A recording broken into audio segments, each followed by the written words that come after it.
Chair Shimakubo, this is Kelly. The live stream has started and you are cleared to begin. Thank you. Good evening, everyone. I'm Janice Shimakubo, Chair of the City of Scottsdale Human Relations Commission. Today is Monday, March 8th, 2021, and it is 5 p.m. I'd like to call to order the City of Scottsdale Human Relations Commission meeting. And we'll start with a roll call. Commissioner Day. Here. Thank you. Commissioner Inaman. Here. Commissioner Mendoza. Here. Thank you. Commissioner Rhoden. Present. Thank you. Commissioner Shoyai.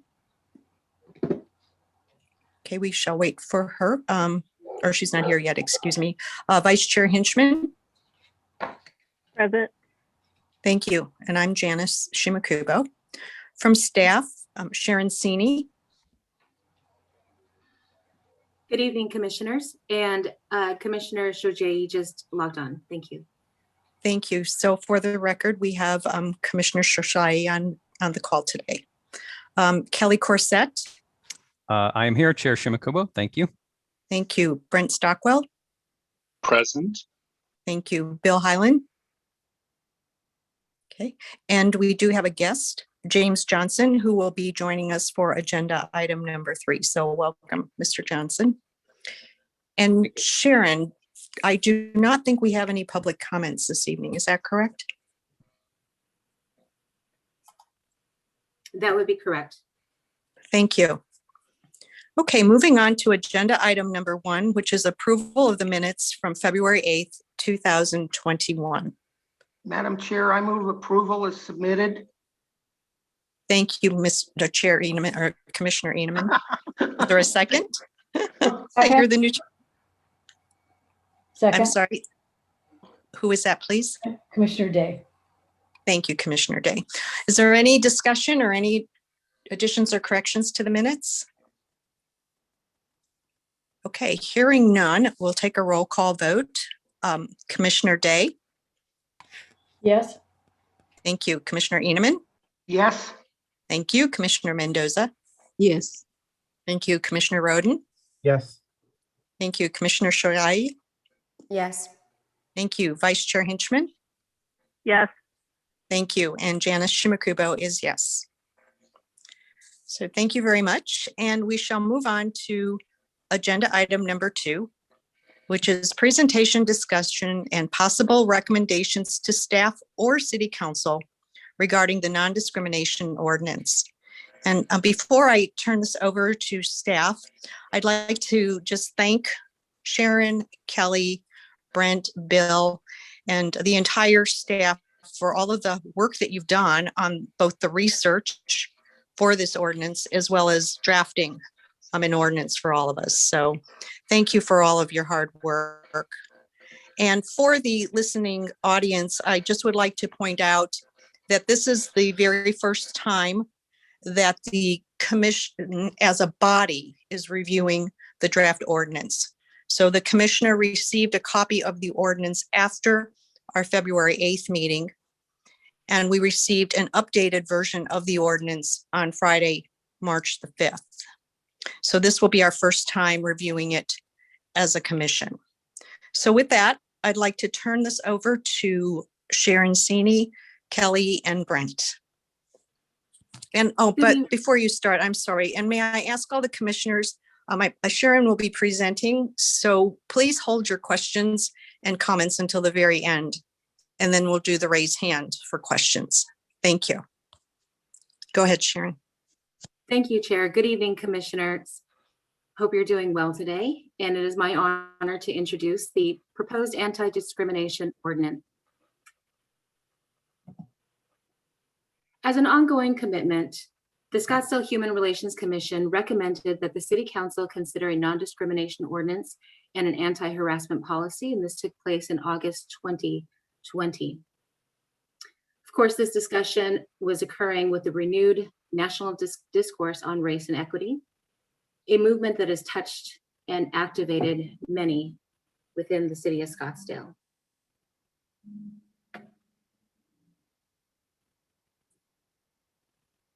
The recommendation would also include Scottsdale joining other Arizona cities, including Flagstaff, Phoenix, Sedona, Tempe, Tucson, Winslow, and as of March 1st, the city of Mesa. And as you can see, we took a stronger stance and began to call the non-discrimination ordinance an anti-discrimination ordinance. The word anti-discrimination has been used rather than non-discrimination to really showcase a word that has been used to show a significant difference between anti-something instead of just non-something. In order to eradicate something from our society, this stance is that we must all be anti, and in this case, we're calling it the anti-discrimination. This change to the city ordinance from non-discrimination to anti-discrimination is a commitment to anti-racism and protection of others. The word anti-discrimination is also consistent with the word choice as stated in our Administrative Regulation 333.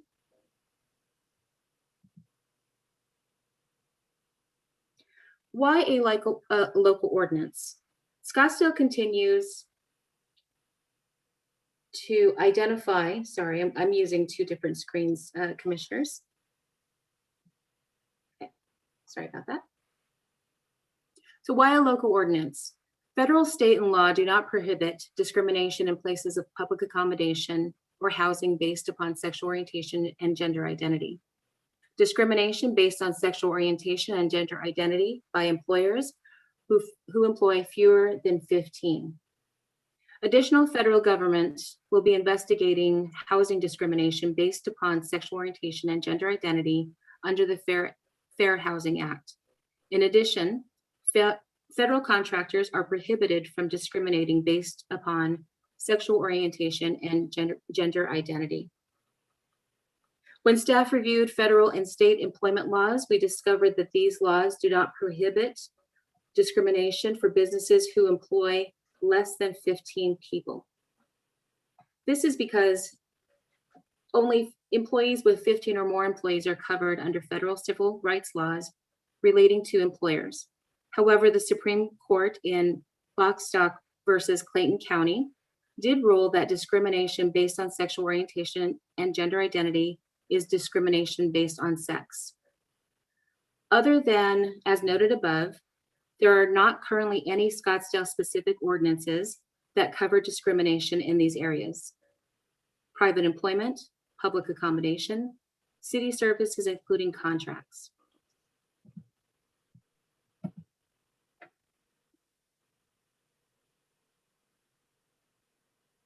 Current city limitations and gaps. On a local level, limitations and gaps exist as well. Our research identifies that different types of anti-discrimination laws can be found at all levels of government.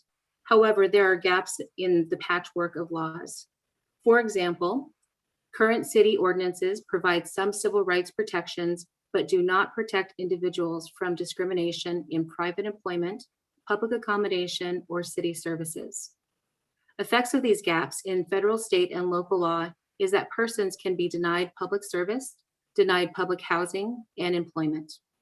Most businesses in Scottsdale are small businesses, which accounts for generally around 80%. Here is a list of the ordinance protected classes. Age, contractor, disability, discriminate or discrimination, dwelling, educational institution, employee-employer, employment agency, familial status, gender identity, labor organization, person, place of public accommodation, religion, religious organization, sex discrimination, and sexual orientation. What is being proposed? This local ordinance would add to existing federal and state protections by prohibiting discrimination based on actual or perceived race, color, religion, sex, national origin, age, sexual orientation, gender identity, disability, veteran status, active duty status, current service in the National Guard or Reserves, or being the spouse of a veteran or spouse of a person in active duty status or in the National Guard or Reserves. It extends anti-discrimination protections to people working for employers that employ fewer than 15 people. It also extends anti-discrimination protections in public housing for familia status. As a public commitment, this ordinance represents a public commitment to the concept of fairness and equity in our community and action for compliance. The ordinance proposed here would require local businesses and employers to comply with the law, provide a mechanism for responding to complaints, and subject violators to civil prosecution.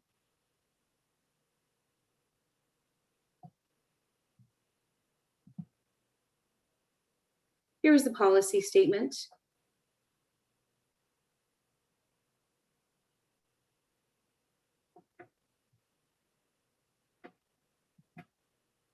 Here is a continuation of the policy statement. As you can see, that the policy statement includes stipulations that foster respect for all and the right to receive service, that promotes equality under the law and prohibits unlawful discrimination, including harassment and retaliation. Many large Scottsdale businesses have already adopted similar policies, as noted in the Commission's letter, including the San Francisco Giants, Nationwide, Honor Health, the Mayo Clinic, Vanguard, and GoDaddy. This policy is also like those recommended for organizations by the Society of Human Resources Management. To whom does this apply? This ordinance will apply to all elected and appointed officials, city volunteers, contractors, vendors, and consultants. The city of Scottsdale and private businesses are equally expected to fully commit to anti-discrimination in all practices.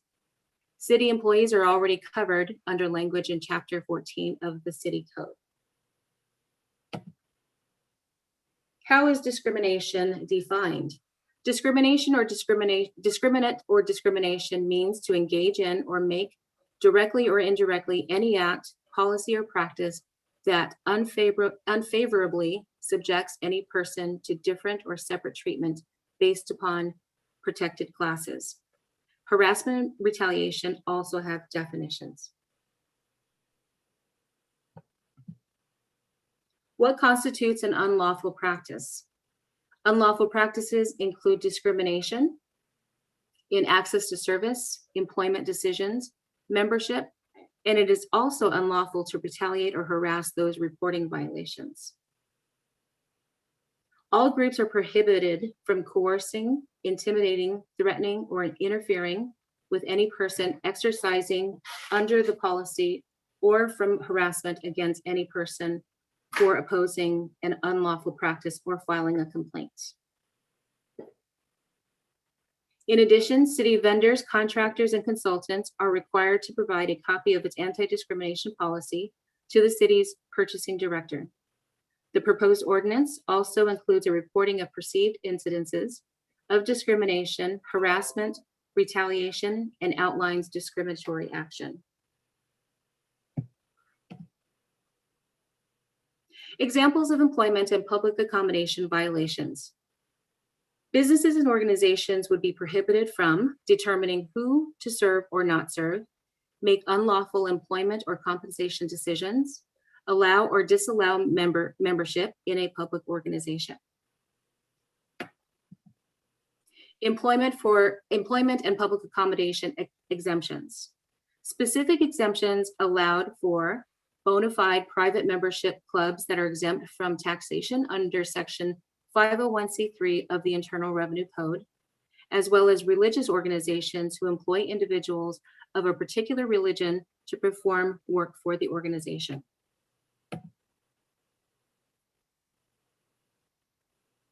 Public housing. Any person would be prohibited from using actual or perceived race, color, religion, sex, age, disability, national origin, sexual orientation, gender identity, or familia status to make decisions about sale, lease, rental, or any other conditions involved regarding housing. This ordinance adds familia status and covers those who are pregnant or a parent with children under age 18.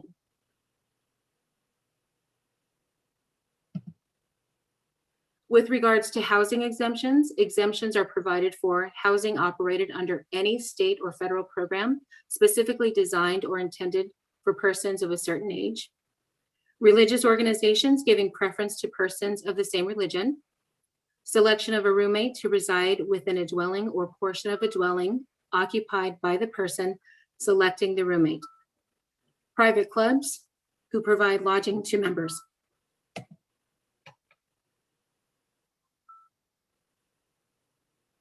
With regards to complaints, here are some of the stipulations with regards to process and procedures. The complaint procedure is outlined in more detail within the ordinance, of course, and references specific timelines for complaints to be filed. There are separate processes that are established for different classes of complaint. So, for example, elected appointed officials. Sorry, my apologies.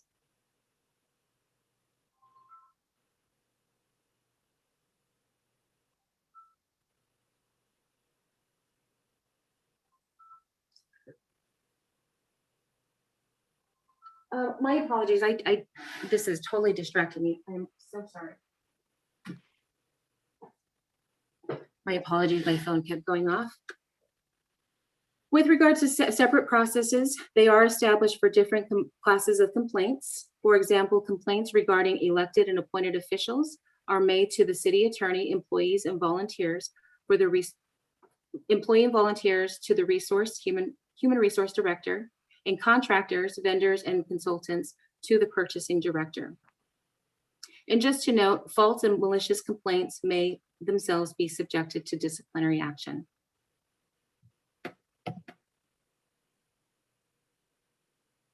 Here is just a slide that showcases the timeline that I mentioned. As mentioned, they are detailed within the ordinance. Additional complaint resolutions. Of course, the city may offer mediation services to both parties in an attempt to resolve the matter. If the complainant does not respond as requested, the complainant may consider withdrawn. If the city believes a violation occurred, the matter will be referred to the city attorney's office for action. In terms of penalties, fines from $500 to $2,500 per violation. Each day violation continues could be deemed a separate violation. Failure to comply could result in additional fines as established by the court.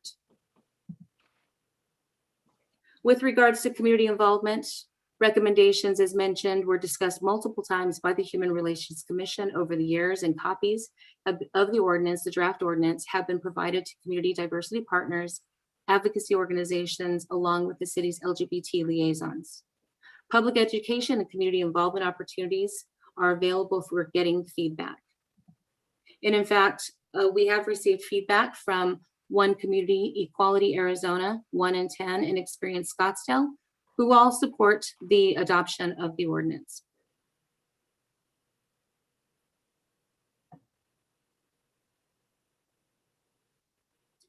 With regards to resource implications, current city structures are in place for specific areas concerning employees and citizen discrimination complaints. How much staff time and financial resources will this take? Well, we don't really know, although other cities we have contacted have experienced very few complaints, staff time, and cost. However, we will be using a team approach to put the anti-discrimination ordinance into practice. A team of staff will be trained to review complaints and conduct investigations. We'll refer to other agencies, or suggest mediation if appropriate. As noted in the report, mediation is also available to resolve complaints if both parties are willing, which could be attained at the cost to the city. The mediator is a neutral person selected by the parties to assist in the identification of issues, generation of options, and facilitation of mutual acceptable agreements. Tonight's commission item, presentation, discussion, and possible recommendations to staff on city council. My apologies. Presentation, discussion, and possible recommendation to staff or city council regarding the non-discrimination ordinance. Possible action could include the following: provide feedback on the presentation or materials, including content of the ordinance, recommendation or recommendations to city council regarding the adoption of the anti-discrimination ordinance with or without certain elements. At this time, I am going to stop sharing and give the mic back to Chair. Thank you, Sharon, for the very good overview. And we also have in our possession a copy of the draft ordinance. So we will now move to discussion of the ordinance. And there are two hands up. So my hand and Commissioner Henchman, and anyone else, please raise your hand and we will call on everyone in order. Commissioner Inaman afterwards. So I would like to start off at a fairly high level and say what's different from the letter that the HRC presented in August of 2020. What are the variances from that letter and what is now being proposed in the draft ordinance? So there are several small items, but these are the three big ones that I saw, and I'd like to discuss them briefly and perhaps have staff answer a couple of questions. So the first one is the title, and Sharon, thank you. You did explain why the title Anti-Discrimination Ordinance has been presented as opposed to non-discrimination ordinance. And I would just like to point out a couple more things that, in my opinion, anti is weaker than non. And just looking at the dictionary, anti is against and non is no. And I think in the public eye, non is no tolerance, zero tolerance. So in that case, I believe that non is stronger. And I refer to, just for example, Gandhi. He had a non-violence philosophy, not an anti-violence philosophy. Today, with smoking zones, there is not an anti-smoking zone, there are non-smoking zones. And even in things like parking, there are no anti-parking spaces, there are no parking zones or non-parking. So I just wanted to point that out. But it's my understanding that the name change is kind of a fait accompli. So I wanted to just raise that as one difference. But there are two other differences that I also noted. The second is the original letter to the city council recommended some language about elected or appointed officials and their behavior. And in that, we asked that the city's code of ethical behavior be referenced, which you did. And we also included the language that the city council could vote to remove the appointed official from their respective board or commission. So I see that that language was not included, and I wondered, was that done by design?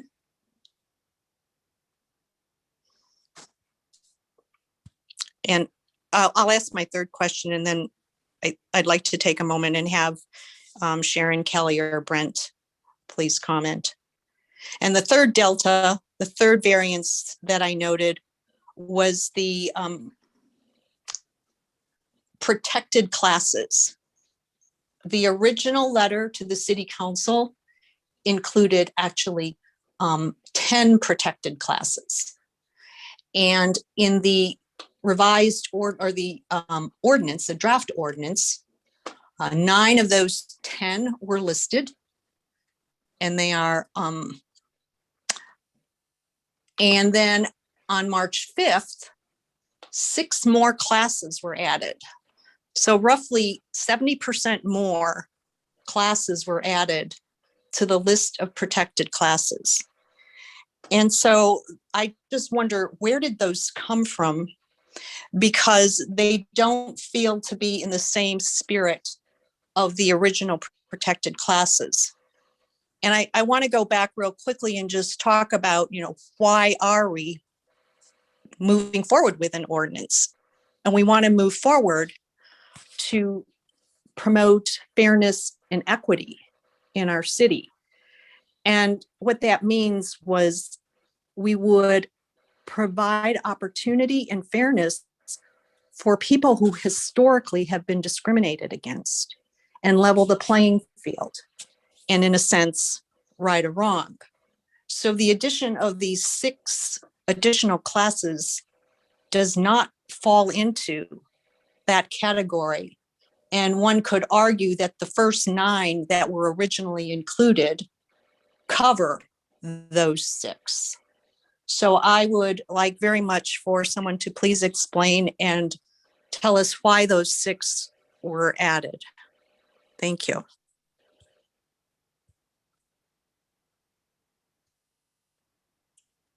May I ask, please, Kelly, Sharon, or Brent, if you could please address those?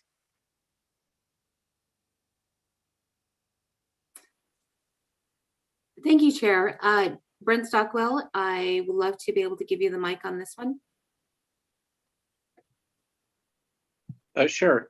Chair Shimakawa, members of the commission, let me address each one of you, each one of them. Appreciate your comments about anti versus non-anti was included at the mayor's request, and we decided to include it based on the fact that he is the chair of the city council, and this was something that he felt was very important, and he was very supportive of the ordinance. Thank you. Second, on the original letter language about elected or appointed officials, what's included in the ordinance is including violation of the Anti-Discrimination Ordinance as something that's part of the Code of Ethical Behavior. And if someone was deemed to have violated that following the process in the Code of Ethical Behavior, yes, the council could remove them from office. Excuse me, so is that, so I would find the rest of that in the Code of Ethical Behavior, that one of the actions could be removal from office? Correct. All chair, members of the commission, all of the members of boards and commissions can be removed at any time by the mayor and city council, certainly for violation of the Code of Ethical Behavior. Okay, thank you. And then the third one about the protected classes.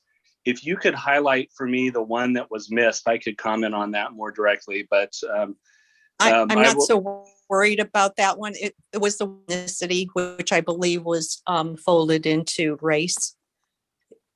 So I'm more focused on why 6 additional, which almost doubles the number, were added last Friday. Got it.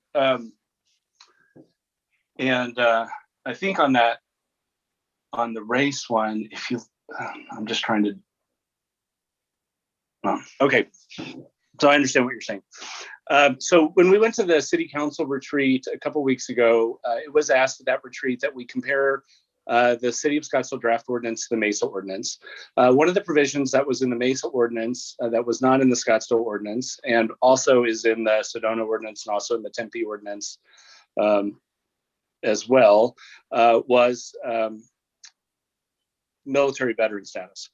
And so this, the Mesa ordinance was just passed in its final form on the 1st, which was last Monday. So we quickly reviewed the final version of that. And the Veterans Advisory Commission, which is another public body that reports also to the city council and recommends on veterans affairs, we were able to amend that agenda just to ask their opinion about the Anti-Discrimination Ordinance and whether or not military veteran status should be included. And so what they did is that we included their recommendation, forwarded it to you for your recommendation to the council. And the Veterans Advisory Commission, my understanding is fairly consistent in advocating for equal protections for all members of the branches and all levels of service, as well as the spouses of military veterans and others as well. So we just included their motion the way it was passed there. It's included here so you could make a recommendation on whether you think that adds to the ordinance or whether it doesn't. And that's how it came up, and that's where it is. We alerted the mayor and council to that change on Friday and sent that information to the commission as well. Thank you. Thank you, Brent. So I have an add-on then, because the 6 additional groups are part of the original 9. So for example, a spouse of a person in active duty, if the spouse is perceived race, color, religion, sex, age, disability, sexual orientation, they would be covered under our first 9, and it would not be required to put this kind of specificity into the ordinance. They're covered already. The fact of some of these are, one might consider them a profession, right? It's a paid assignment. So, I mean, this does not really follow what the ordinance was supposed to do. The ordinance is already taking care of those individuals who fall under one of those 9 protected classes. So I don't see a need to have 6 more groups added into this. And in fact, if you look at the Tempe and Mesa ordinances, they don't have 6 groups added in. And in fact, the city of Phoenix doesn't even have veteran status. So I do challenge why 6 of these have to be on here. And at this point, I will stop speaking because there are, and I would like Vice Chair Henchman to make your comment, please. And then Chair. Commissioner Rhoden. Thank you, Chair. So first, I want to point out that it has been told to us as a commission that Sedona and Mesa were, quote, I guess, models of NDOs that were looked at. And I want to make a point that Sedona is a very conservative city. Mesa used to be mainly conservative, is now starting to go the other way. But I would ask that staff also look at Tempe and Phoenix to level the playing field. I understand that some members of City Council want you to look at Sedona or Mesa specifically, but I think there's also another side. I feel like we're picking and choosing a little bit of all these other cities, and I don't feel there's even study of other cities that have already done this. So I would ask that Tempe, which is one that the commission heavily looked at when we drafted our original request, hold as much weight as a Sedona or a Mesa ordinance, and the Mesa just passed. So Phoenix and Tempe and other cities have been there before that. So I would ask that we also be careful and look at those ordinances as well. They're just as important. As far as the veterans inclusion, as Chair Shimakubo has said, I agree. I thought that veterans are already covered against discrimination with the Vietnam era Veterans Readjustment Act of 1974. I didn't, the mission of our proposal was to fill the gaps of those classes of people that are not getting spoken for. And I'm asking a question here, aren't veterans already protected?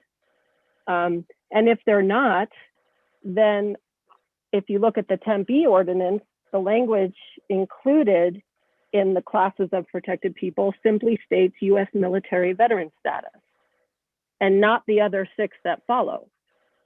So it was my understanding that they're already protected under a whole different category against discrimination and don't fall, as Chair Shimakubo said, under our original protected classes. So if they are not protected, then I would be okay with including U.S. military status as, U.S. military veteran status as Tempe and Phoenix have.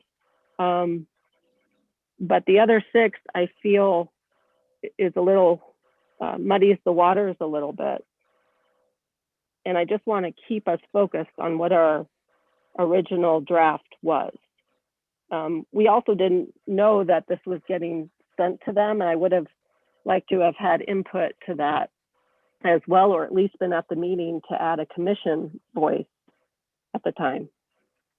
Thank you. Thank you, Vice Chair Henchman. Commissioner Rhoden. Chair. Yes. Is this There Brent? was- Would you like to yeah, comment? Sure. Yeah, there was a question in there, and I just wanted to make a clarification and a comment. First, to the looking at other cities, we looked at every one of the cities and have compared each one of them. The reason why we focused in on the Sedona and also on the Mesa one is because those were forwarded to us directly by council members. So those based on community organizations that are advocating for a non-discrimination, anti-discrimination ordinance. So I just wanted to clarify that if it came across that we didn't look at any other ones, or we were just trying to focus on certain ones because of the perceived or actual conservativeness of a community, that's just not correct. So I just wanted to clarify that. The second thing on the veterans status, there is no City of Scottsdale specific ordinance protecting veterans. And just to be clear, that's what we're talking about here, not whether veterans or any of the protected classes are already covered under state or federal law. It's about whether they're covered in Scottsdale. And the only reason why the language is the way it is because just as you are a body of Scottsdale residents that are advisory to the commission, when the question was asked of the Veterans Advisory Commission, they gave their advice on what they thought. And ultimately, the council is going to have to weigh between the two of them. And so, as I stated before, I mean, you're certainly entitled to make whatever recommendation you would like, whether that be just the language military veteran status, which could be defined, or if you think that that is not necessary, or if you think that you want to go with a recommendation from the Veterans Advisory Committee. I just want to make sure that you had all those options together and available to you, and that you had that information. Thank you. Thank you, Brent. Vice Chair Henchman, did you have an add-on? Yeah, thank you. Thank you, Brent, for that clarification. So what I would say is if there is no, and I want to make this very clear because I don't want it turned around and used against the commission in a negative way. So I'm going to make this really clear. If there is no discrimination for veterans clearly written, then I am fine with putting in as the Tempe ordinance, U.S. military veteran status. And I think that that would cover National Guard, and that would cover, as Chair said, spouses who fall within the previous 9 protected classes. And I would leave it at that because I do want them protected. And I think that would be a reasonable compromise to put in U.S. military veteran status and leave it at that. Thank you. Thank you, Vice Chair Henchman.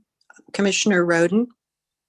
Chair Shimakuba, I thought there were other people before me. Was there anyone else? No one hand went down. No, So you're, I'm up. oh, okay. Sorry, Commissioner Inaman, your hand is not up. Go ahead. Go ahead, please. You want me to speak or you want Stuart to Yes, speak? please. I did. Your hand went down. So please go ahead. Okay, I'm sorry. I must inadvertently hit it. Thank you, Commissioner. This is Commissioner Inaman. And I want to make a brief personal statement, and then I've got some questions. The statement is the city, the county, the state, the nation is at an inflection point. And it is time to begin to address long simmering problems and omissions. This is something that, like everyone on this commission, I feel passionately about. I've been involved in this for 61 years. I've been in some of the battlefields that are well known. I've been in corporate boardrooms and sought to change this. And I've been multiple times, too many to count, before governmental bodies of all sides. So what I'm saying is, whatever we decide tonight has to be our best effort and an effort with utter clarity that will seek to persuade the city council to enact this proposal sooner rather than later. Now the comments and the questions. I'll start at, unlike you, Chairman Shibakobo, I'll start at the minor and work up. Sharon, on one of your slides where you cite the Internal Revenue Code 501c3, just an edit. Internal Revenue Code is a proper noun and needs to be capitalized, and it wasn't in the PowerPoint. And I don't want that, just that minor thing that if it's presented to the city council, to give a city council member cause to say, well, if they didn't get that right, the rest of it perhaps isn't right. The second thing is, I agree absolutely and strongly with everything that the chair and vice chair said in their comments. I understand the role of the city staff. I understand the role of the other advisory commissions. I'm not naive to things that go on in any organization below the line, so to speak. But I am troubled that this inclusion of the veterans, which I support, I am troubled that it was presented to us on Friday, early Friday evening, almost as a fait accompli, and that we were surprised by it. I'm also surprised that the other advisory body apparently did not communicate with either staff or our chair and vice chair to let them know what they were thinking and what they were advocating.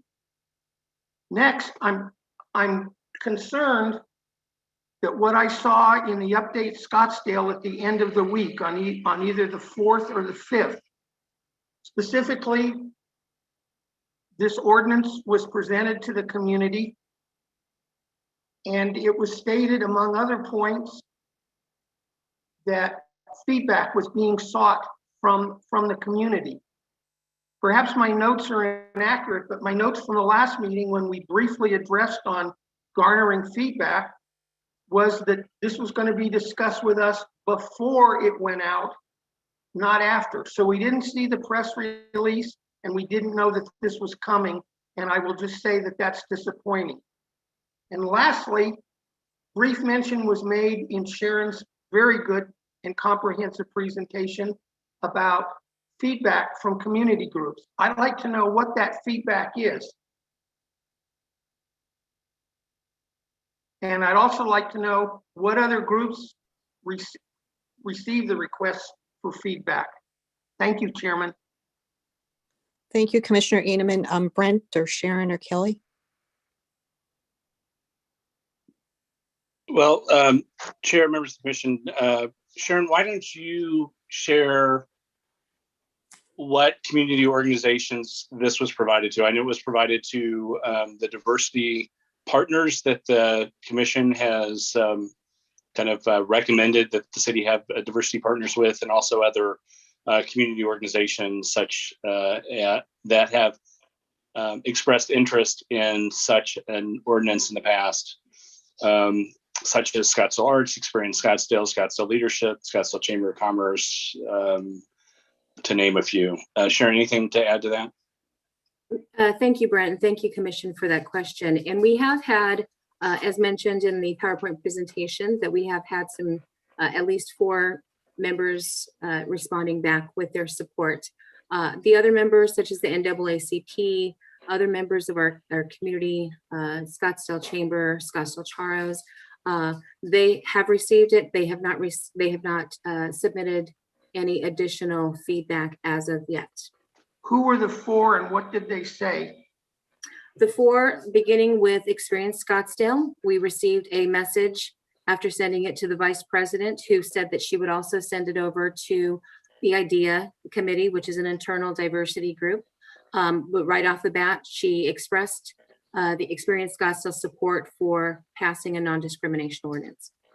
The second feedback we received was from 1 and 10. 1 and 10, as you know, is a community diversity partner with a home for homeless LGBT youth here in Scottsdale.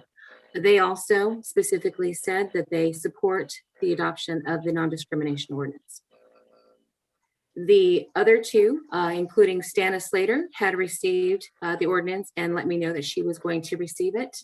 And the other one was Gerd Westerman. Sorry if I'm mispronouncing his name, the CEO of Scottsdale Arts, indicating that they did receive it and they were very glad that we were working on it. Thank you very much. Thank you. Yeah, and thank you, Sharon, and Sharon, members of the commission. If I could add to that as well, that we have had communications with one community in Equality, Arizona as well, who had expressed their support for the version that we had sent to the commission. That's part of your packet. And we also are continuing to have discussions with them to make sure there's any of the questions that they have are answered. Chair and members of the commission, I don't know where I'm hearing a lot of feedback. I don't know who that might be coming from. But let me go to the second point about the news release. I know a number of you listened to the city council retreat, and at the city council retreat, the mayor and perhaps other members as well expressed their support for having the anti-discrimination ordinance in a prominent place on the website and sharing that out with the community. And so we were acting based on that direction. And, you know, if you got a chance to review that news release that was sent out, there was a couple statements of support from the mayor included in there as well. Just wanted to make that clear. I think there were some comments about the intent of staff, but I can say clearly that the intent of staff was trying to follow the direction that we had gotten, the limited direction that we had gotten from the city council at the city council retreat, and also trying to follow the process that we have discussed with you on a monthly basis. So, but I mean, if I was going back and doing it again, would I have sent out a communication to the Human Relations Commission last Tuesday when we added it to the Veterans Advisory Commission agenda? Sure, I would have. But it was a quick thing that we were trying to do to try and be responsive to the council direction of looking at the Mesa ordinance and seeing if anything was included. And rather than just including something, we decided to get input from another citizen advisory body of the city. Thank you. I would like to respond to that if I could, Madam Chair. Yes, please go ahead, Commissioner Inaman. First of all, I want to thank Brent and Sharon for the insights that they provided. It was very useful, and what both said is very understandable. And we certainly recognize the need to be responsive to the directives and wishes of the mayor and the city council. And certainly for all of us in anything we've ever done, after the fact, when we go back and look at it, all of us have garnered lessons learned. And so thank you for that.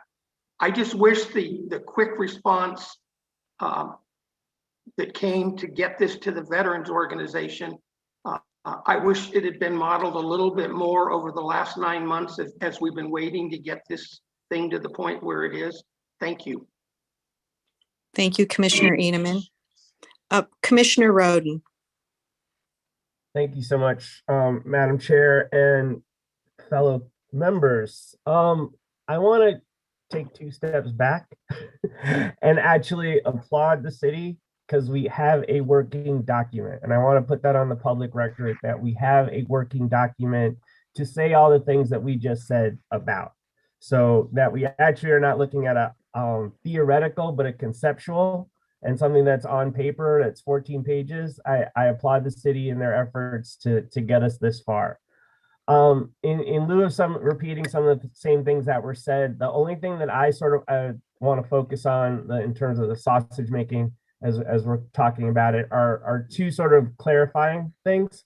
So one is on page 8, I believe, where we're talking about exemptions, and we're talking about the idea of private clubs, and then somewhere in the same section, I believe there's talking about, drugs and alcohol use and those types of things. The question I have about private clubs and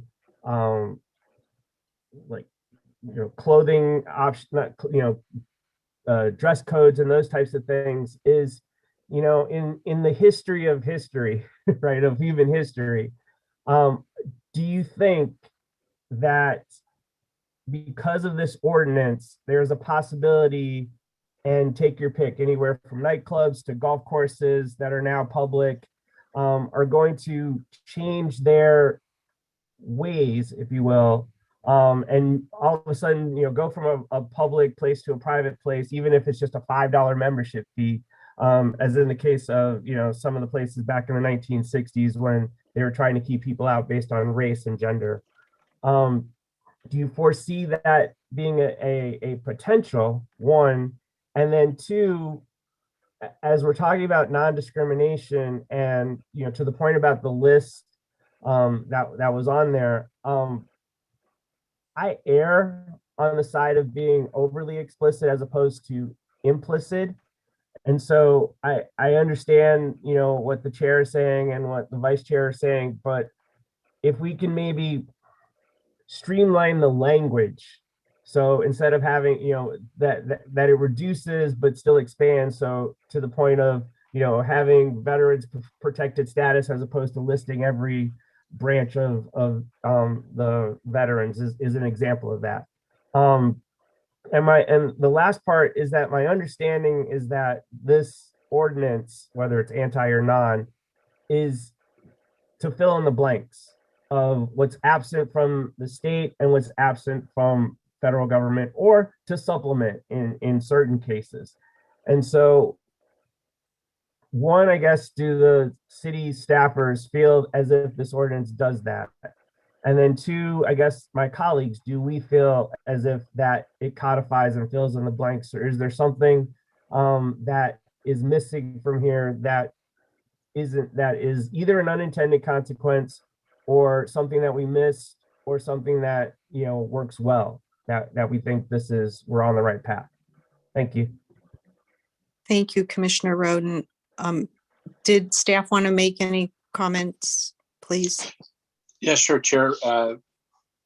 Members of the commission, to Commissioner Rhoden's comment about, it's on page 8 of the draft that you have in section 15-17 in letter A.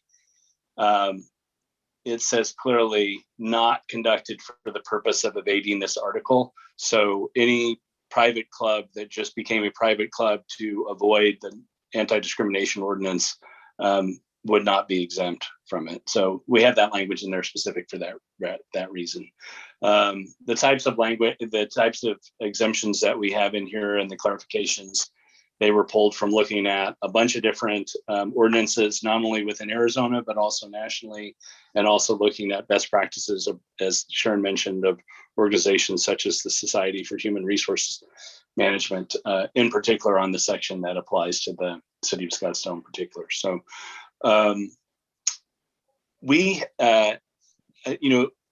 so let me talk a little bit about what we have done to try and get it to this point. So, we have, conducted a national search to look at ordinances, to look at practices, to talk at people in a whole bunch of different, cities and organizations nationally to find out their experience on it. We've had each one of the attorneys within their individual practice areas, because fair housing is a different practice area than public accommodation, is a different practice area than employment law, is a different practice area than human resources and purchasing and all of those things. And we had the practitioners that were specific to those areas to look at it and to build that into it as well. And then we also had the human resources director and the purchasing director, and so on and so forth, take a look at it to try and improve it and improve it and improve it. And so I think that's the thing that we're trying to do at this point. Plus, we had a staff team that, Sharon and Bill Heinlein and Christina Brady, who was the acting executive assistant to the city manager until she went back to the library where she primarily works. And Kelly Corsat and myself took a look at this and went over this over and over again. So we feel pretty good about it, but that's why we get public input and that's why we get feedback, because we want to find something, we want to make it better. So thank you very much. Thank you, Brent. And there are two hands raised. It's my hand and then Vice Chair Henchman. I wanted to address Stuart's question about whether this draft ordinance meets what we are seeking. And I was remiss when I started my conversation because I think I started at 3 variances. But in actuality, I would say the majority of what this draft includes is very reflective of the letter that we wrote in August. So I do want to echo what Commissioner Rhoden said. Thank you to staff, because it has remained true with the 3 variances, the big variances, as well as perhaps there's a few things that we still want to go through. But I did want to thank you for that. And I will now turn it over to Vice Chair Henchman. And then I had another comment about the veterans. Thank you. Thanks, Chair. It's scary how on the same page we are right now. I wanted to also thank Commissioner Rhoden for reminding me, as he always does, of what's on the page, what's actually on the page, and that is a document. So I don't want to be remiss of the achievements that we've come to so far, just like Chair Shimakubo just said. And I thank you, Brent, as always, for working with us, and Sharon and Kelly. I just want it done right, and I want it done soon. And I want the people to know that this commission is wholeheartedly involved in the discussions and the advocacy of the community. And we're here for feedback, to help, to speak, to do what needs to be done to get this passed. So thank you, Commissioner Rhoden, for reminding me of that. I appreciate you. Thank you. Thank you, Vice Chair. I would like to add a comment about the discussion about the 6 new additional classes.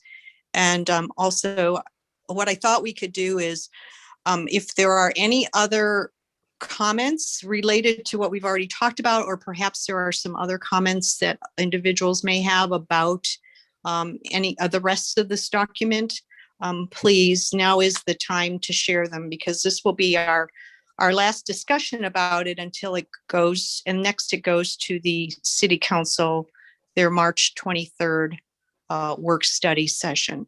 So I just wanted to put out one other idea as it relates to the other 6 protected classes that have been included or inserted.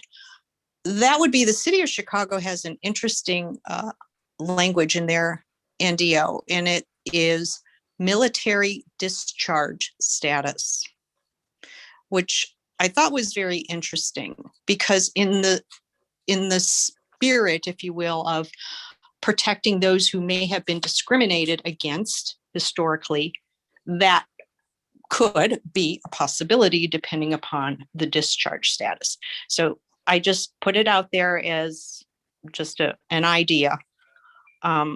But with that, I don't really need any comments now. I'd like to ask if any other commissioners have any edits, questions, or comments. And then I would like us to take a pause and determine if we want to make a recommendation to the City Council about what we have just talked about. So are there any other commissioners who have any questions or comments? I don't see any more hands. I have a question for staff. On page 7, section T, as in Tom, of 15-15, it says sex discrimination includes discrimination based on actual perceived gender, pregnancy, childbirth, or related medical conditions. And I just question childbirth. That's the first time it shows up in this document. Pregnancy we had under familial status. So could you please explain that? Chair, members of the commission, it probably would be best for Senior Assistant City Attorney Bill Highland to comment on that. And I think he's on the call. Thank you. He is not on the call. He is not here, Brent, so. I'm sorry. I had checked the list earlier and he was in the attendee list, so I don't know what happened. Yes, So. I don't see him on the roster right now. Oh, no, I see him with his hand raised right now. Oh, So I don't. Please go ahead, Yeah. Bill.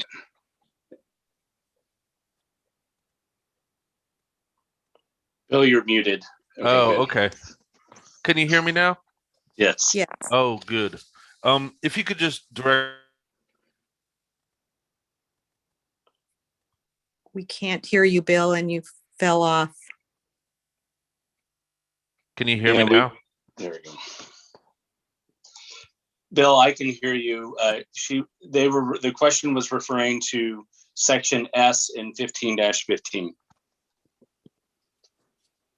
T. T. No. Yes. S. In Oh, on designated, but T has childbirth in there. I just wondered why that's in there.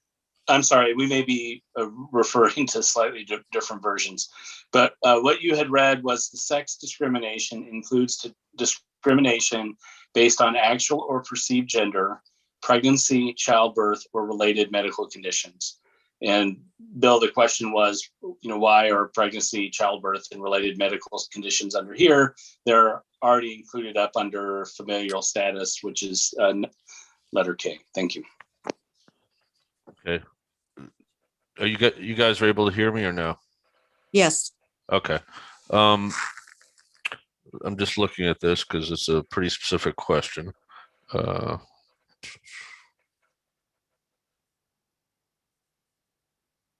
I think they're meant to cover slightly different situations. So familial status is only relevant to housing, right? So what's that saying is you can't discriminate against someone because they're pregnant, but sex discrimination is covered throughout the ordinance, in public accommodations, also in private employment. So that's why it's more specific. Familial status only applies to that one specific situation of housing. I don't know if that's super helpful, but like all of these definitions, they're taking from other ordinances. So I hadn't really noticed that before, but just off the top of my head, I think that's the explanation. Well, okay, because childbirth is, in my opinion, an action. The child is being born, whereas these others are conditions. So pregnancy is a condition, right? But childbirth is, so I was just curious why it's in here. And it sounds like we're not exactly sure. Well, Chair, it's a great question. We can explore that some more, and we can It's not certainly a be big prepared deal. for that. Yeah, it's a not a good big deal. I observation. just wondered. Thank you. Yeah, it's a good point. Thank you. Commissioner Inaman. No, I'm down. I understand where this is coming from. Your hand is up. Okay. Thank you. Okay. Is there any more discussion on any other of the pages or items in the draft ADO? Okay. If not, I'd like to ask the commissioners. Oh, I see Commissioner Rhoden. Please go Really- ahead. Thank you. Really quickly, I just have, since Bill is on the call, in regards to what I said earlier about private clubs, in regards to gender identity, I mean, it's I'm not going to go and cite the definition of pornography that was given by the Supreme Court justice, but you know what I'm referencing. How do we perceive this ordinance being enacted in terms of actual? I guess what I'm trying to say is how many businesses are going to significantly have to change their policies or change the way in which they do business, or I guess what I'm trying to say is, are we putting anybody at a disadvantage by having the ordinance in Scottsdale to small businesses, medium-sized businesses, corporate businesses like hotels and restaurants, et cetera? I just want to go on the record to say that to ask whether or not any of them will have to change the way that they do what they do. Thanks. Were you asking that of me, Stuart? Sure. You or Brian, either. Yeah, I don't know that I could, speak well to that issue, but my general, off the top of my head, is, if you're not discriminating against individuals, then it's unlikely that you're going to have to change any sort of practices. And there are exemptions carved out for free speech issues and things like that. So, off the top of my head, I'm thinking that this will not really cause a great disruption in how people conduct business. Great, thank you. Thank you. So before we close out this agenda item, we have not resolved, as far as I think, we have not resolved the question about the 6 additional protected classes. And I did hear comments that perhaps just including U.S. military veteran and striking the other 5, because the other 5 are covered under the first 9, as is the U.S. military veteran, but to keep that one in. Does anyone have any additional comments about that? Agree, disagree?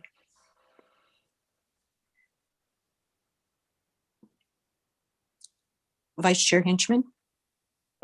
Thanks, Chair. The only other one would be the wording that you said from Chicago, that it's Military discharge status. Yeah. Mm-hmm. Yeah, that's it. Thank you.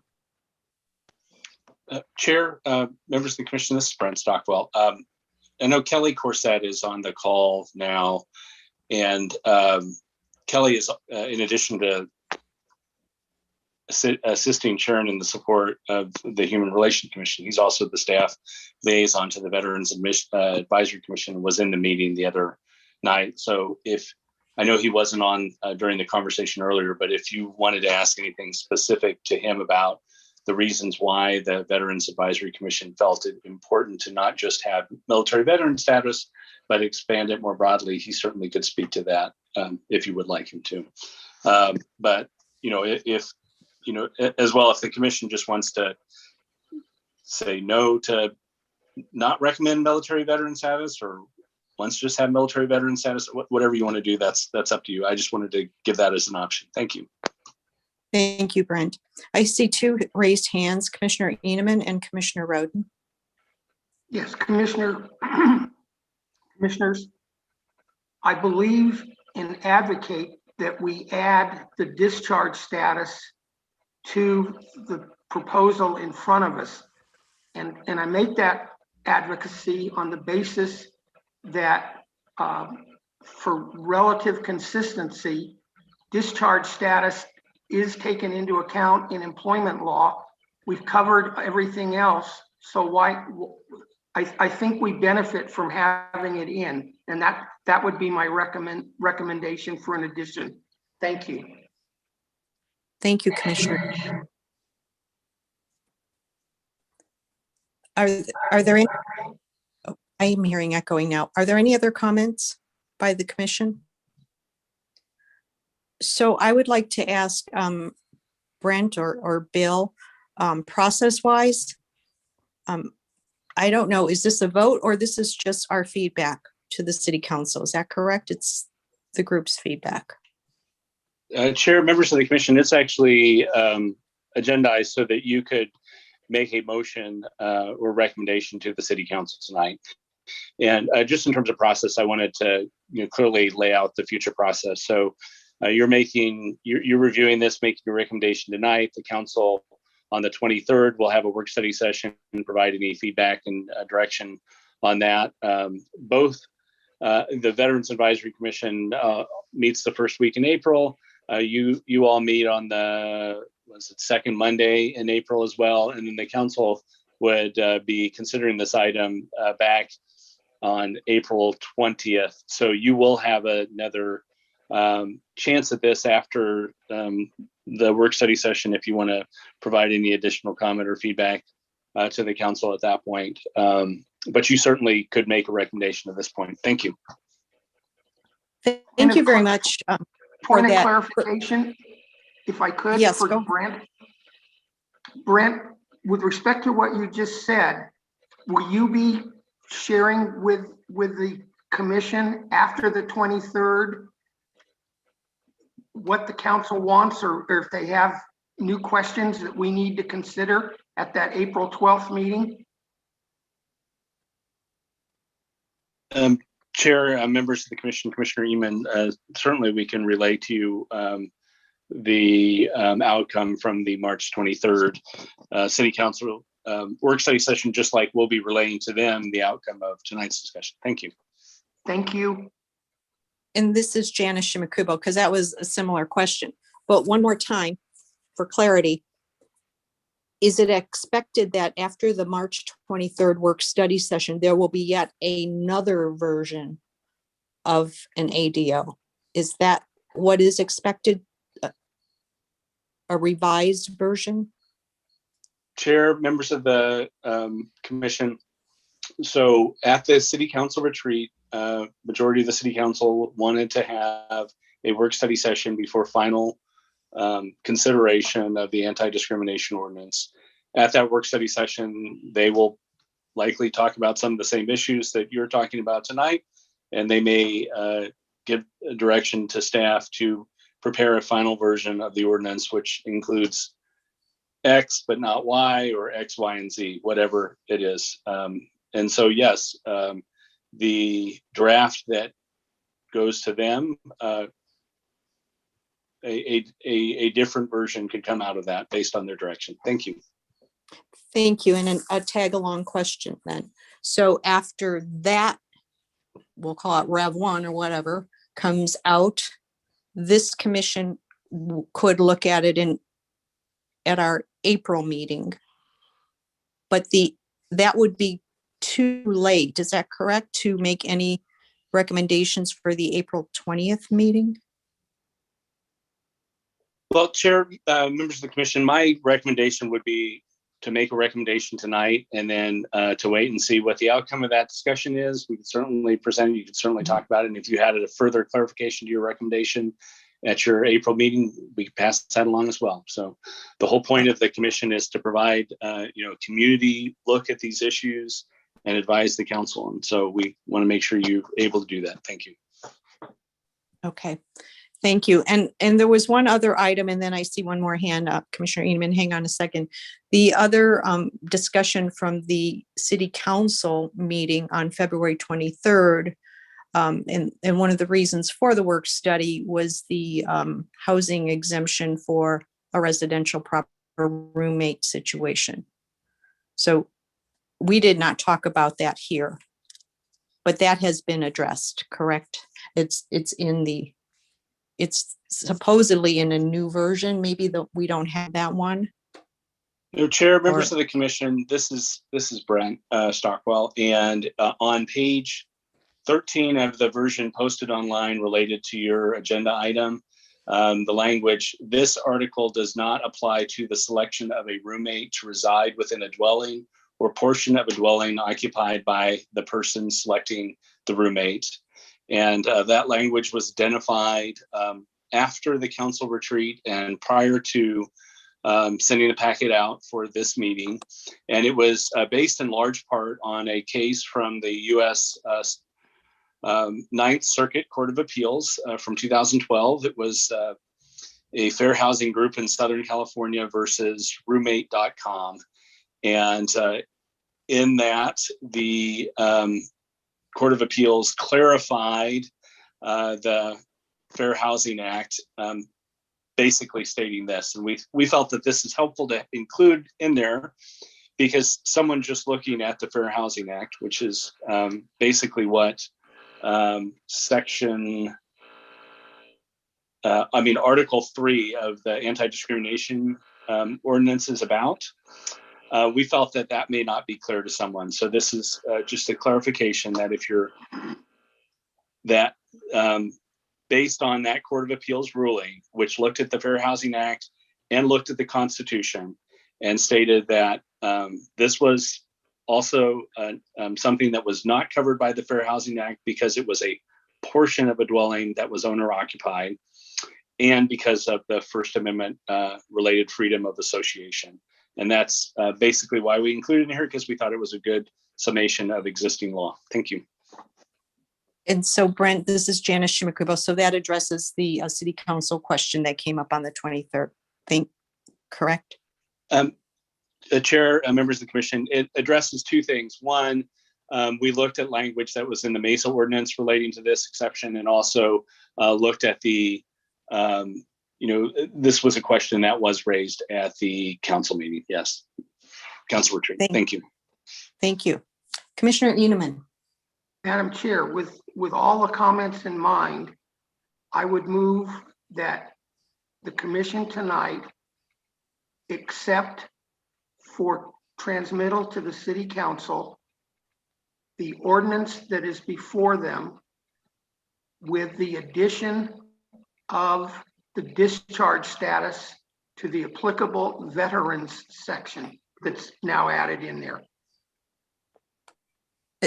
Commissioner Inaman, but I'd like to then, well, hold on. Is there a second? I think that needs to be clarified. Well, yeah, Um, so can we, go ahead. excuse me, protocol wise, can we discuss it first or should we have a second and then discuss it? You want me to withdraw it? Would that help? Sure. Okay, I'll withdraw the proposed Okay. motion. Sounds like Vice Chair Henchman and I both have a question. Please go ahead, Vice Chair.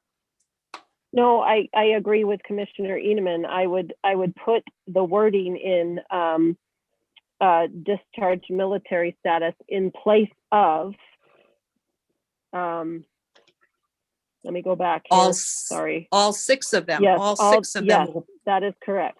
Thank you. That was Um, my clarification as well. Yeah, and I can say it in a motion if you want me to. I'm just going back up.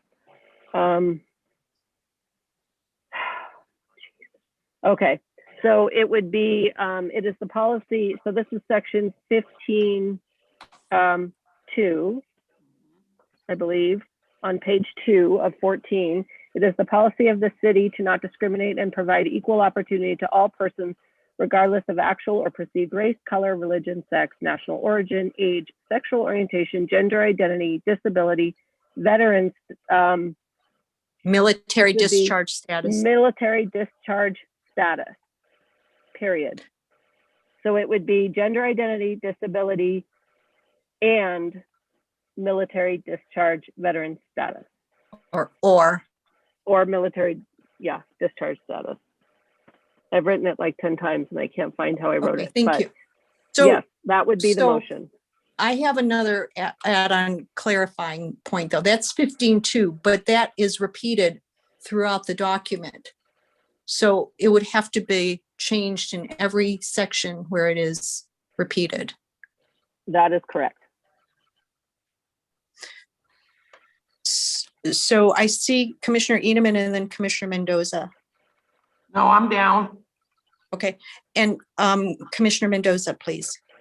I just have a question on the military discharge status. I just want to clarify because it says they're also active duty. So when you're talking about military discharge, does that only pertain to people that are out of the military? What about those who are currently in it? This is Janice Shimakuba. Well, I was going to then say, though, we originally said veterans would be okay to leave in. So that's why the military discharge status was another way for us to address veterans. So it would only be for veterans, Commissioner Mendoza, people who are no longer in the military. Okay, what if they are in the military? That would not be discriminated against? No, if they are a person of color or LGBTQ military member, a member of a different, transgender, they would be covered.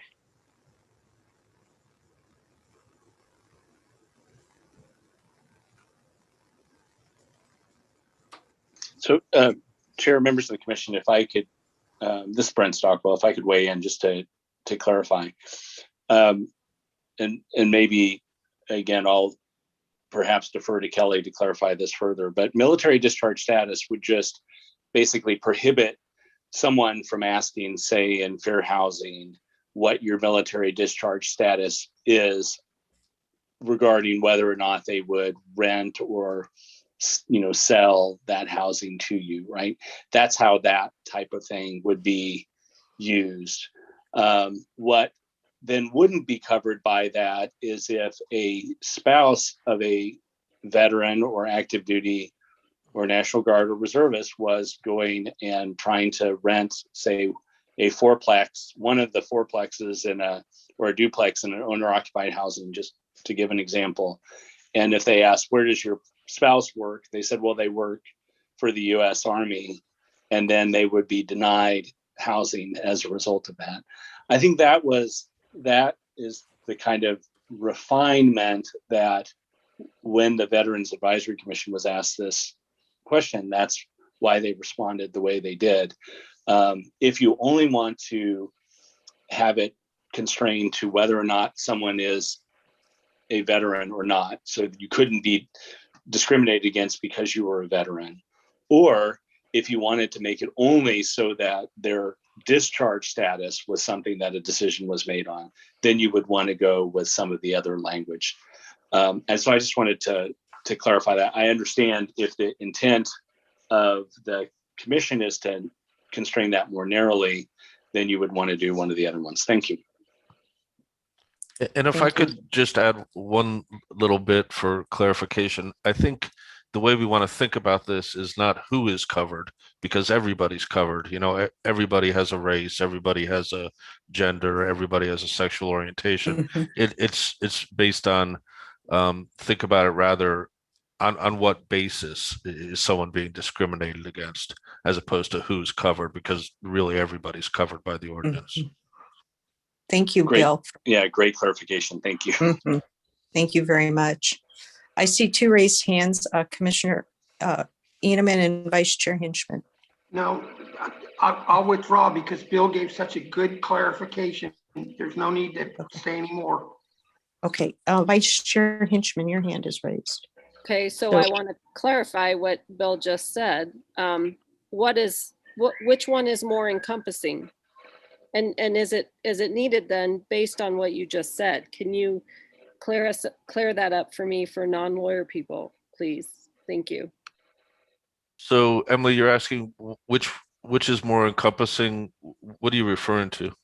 U.S. military veteran status or discharge military status, or what you just said is that everybody is covered. Well, I'm asking what is the most encompassing and inclusive of that? And if everybody's covered, then is it really needed? Well, as far as the policy decision of whether it's needed, I mean, that's something you guys have to decide, but they're really two completely different things. I mean, one is covering discrimination simply based on whether you're a veteran. So someone could say, you know, we really don't want veterans living here because, you know, whatever, PTSD, so many of them have PTSD, etc. Or someone could say, you know, you were dishonorably discharged from the military. We don't want you living here, or we don't want to hire you. So they're really covering two very different scenarios. Yeah, dishonorably This is- discharged is This very is different. This is Janice Shimakubo then, but Bill, I want to tag along to Vice Chair Hinchman's question. But I believe you also said that everybody is covered just by the first 9. Right, but Race, color. what I was trying to get you away from is even considering whether people are covered, because all people are covered. It's going to come down to, what do you want to ban? Do you want to ban discrimination based on veteran status, or do you want to ban discrimination based on someone being dishonorably discharged? Those are two very different things. So I didn't mean to say that because everyone's covered, therefore you don't need to worry about it. I was just saying, trying to reframe the thinking about, you know, the discriminatory actions. Thank you. And I see 2 hands, Vice Chair Hinchman and Commissioner Mendoza. Okay, Commissioner Mendoza, please. Yeah, I agree with Bill, because I am Asian, right? So I have that protected class of a race. But then if somebody's not renting to me because I'm a veteran spouse, I cannot say, hey, you're discriminating me from renting because I'm Asian, because that's not what the discussion is.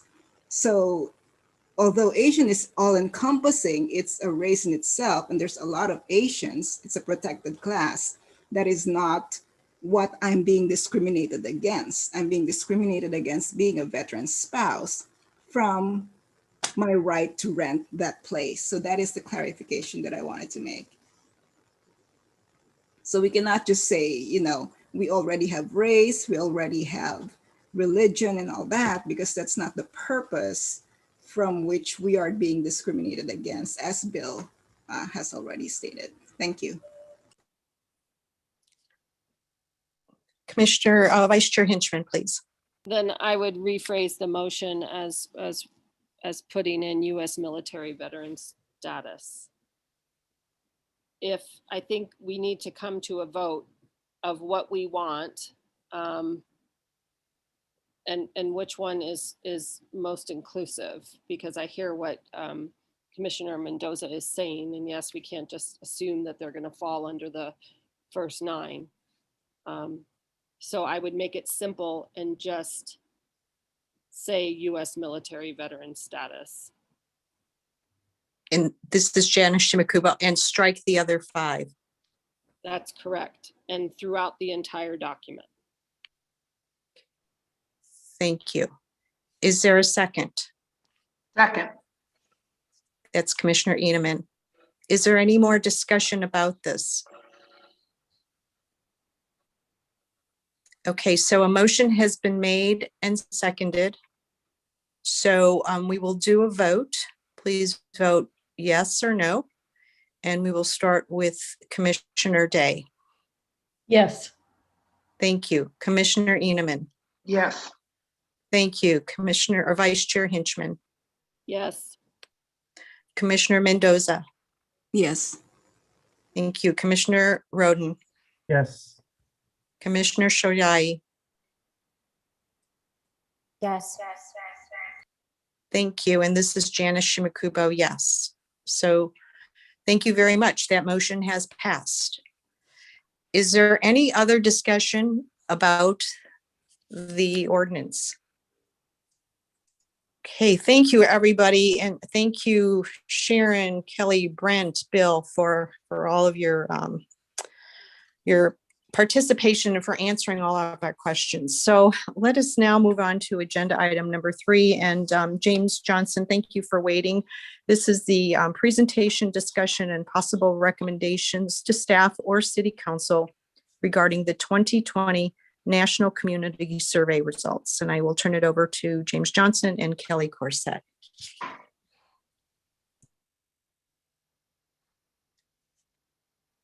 Thank you all. Let's see. Thank you, Bruce. So good evening, everyone. Tonight, I want to share with you some of the results from the survey we conducted this past fall. These results come from POLCO's National Community Survey, and I think there are a lot of positives in the survey that speaks to Scottsdale's success, but also there are some areas of opportunity that we can explore to make Scottsdale an even greater place for all residents. Next slide, please. So as a quick recap, the National Community Survey, or NCS for short, is a biennial survey designed to produce clear, unbiased, and actionable results that local government leaders can rely on. The NCS uses scientific random sampling to survey residents.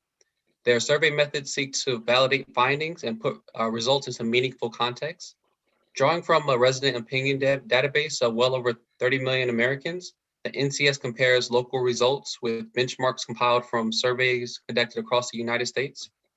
This benchmarking and community survey provides a picture of livability and resident perspectives about local government services, policies, and management. We sent out 1,700 surveys and we received back 332 ballot responses.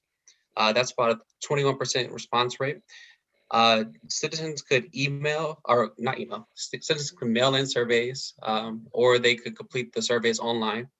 The survey had a 95% confidence rate with a plus or minus 5% margin of error, which is smaller than in 2018, where the plus or minus was 6%. We have 17 years of data that we can rely on, and we can tie this survey to show longitudinal trends of highlights and areas of opportunity and how opinions are changing over time. Next slide, please. So we had overall ratings in Scottsdale for 2020 generally remained stable. Of the 116 items for which comparisons were available, 94 items were rated similarly in 2018 and 2020. Nine items were shown to decrease in ratings and 11 were shown to increase in ratings. This survey found that residents continue to experience a high quality of life and with a sense of community on the rise. While economic outlook declined since 2018, ratings of the local economy remain strong. Most residents appreciate their local government services and leadership and offer high evaluations to value the services of taxes paid. Next slide, please. So as we look at this chart, I wanted to clarify what these arrows signify. Single arrows facing upward represent higher benchmark ratings than other communities. Two arrows facing upward represents much higher benchmarks than other surveyed communities. Horizontal arrows representing an equivalent benchmark to other communities. Single arrows facing downward represent lower benchmarks. Two arrows facing downward represent much lower benchmarks than other surveyed communities. Nearly all of the aspects of community livability were rated positively by at least a majority of residents and were rated higher than national comparisons. The top rated aspects had more than 9 out of 10 residents offering positive ratings. Measuring community livability starts with assessing the quality of life of those who live there and ensuring that the community is attractive, accessible, and welcoming to all. Scottsdale continues to outperform other comparable cities with quality of life rankings, ranking much higher than other benchmark communities in most of these categories. But what we found when we dug into the numbers was that 62% of respondents rated Scottsdale as an excellent place to live, with 34% rating it as a good place to live. 71% of respondents rated Scottsdale as an excellent place to visit, with 23% rating it as a good place to visit. 48% of respondents rated Scottsdale as an excellent place to work, with 45% rating it as a good place to work. 60% of residents rated Scottsdale as an excellent place to retire, with 33% rating it as a good place to retire. 50% of respondents rated Scottsdale's overall appearance as excellent, with 38% of it rating it. 38% of respondents rating it as good. These numbers show that although we rank exceptionally high, we still have room for improvement with bringing residents from the good categories to the excellent. Next slide, please.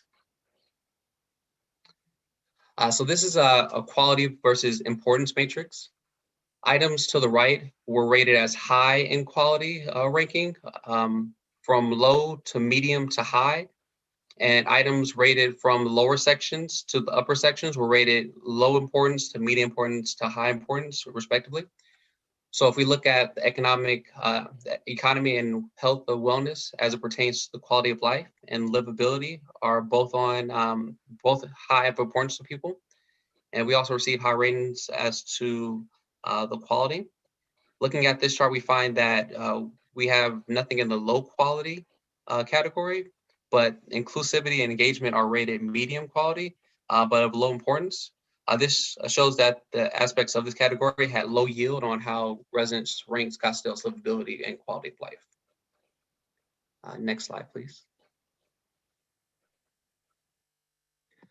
What we found was that residents had a wide variety of things that they thought were essential and or very important to focus on the next 2 years. Residents overwhelmingly thought that the economic health and feeling of safety should remain high priorities for the city of Scottsdale. Residents also felt strongly about quality of overall natural environment, planning efforts, education and enrichment, and health and wellness efforts in Scottsdale. Residents also expressed increased want of quality transportation systems and a sense of Scottsdale community. These are things to look out for as we look to address the needs of the residents. Next slide, please. Scottsdale continues, residents continue to rate our quality of service and customer service highly. We see a light drop off from 2000 and, might be on the wrong slide, my fault. Could we go back one slide? I think I'm, okay. Yes, perfect. So we see that there was a light drop off from 2018 to 2020 on how residents felt about services provided. But we also see an increase in the value that they feel they are getting for the taxes paid, which is higher than other benchmark cities or comparable to other benchmark cities, I should say. We also saw an increase in how residents rated our customer service. While it may not be as high as 2016, it's tied for the second highest that we have had in our past 11 years. This is an important area for us because our mission statement is simply better service for a world-class community, and that starts with customer service. Next slide, please.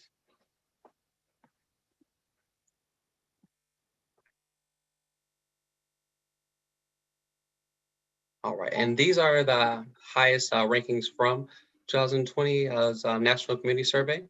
As you can see, the increased in 2 areas from 2018. Oh, this is the wrong slide.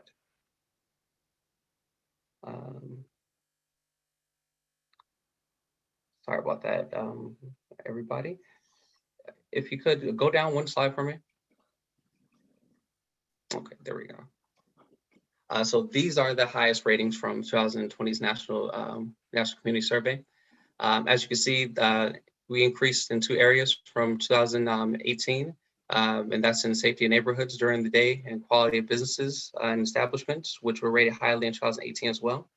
Most of these ratings were either higher or much higher than other benchmark cities, and that's something to be proud of. All right, and next slide, please.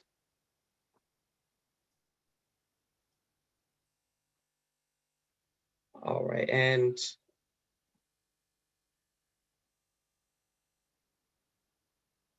these are the ratings of community quality and inclusiveness.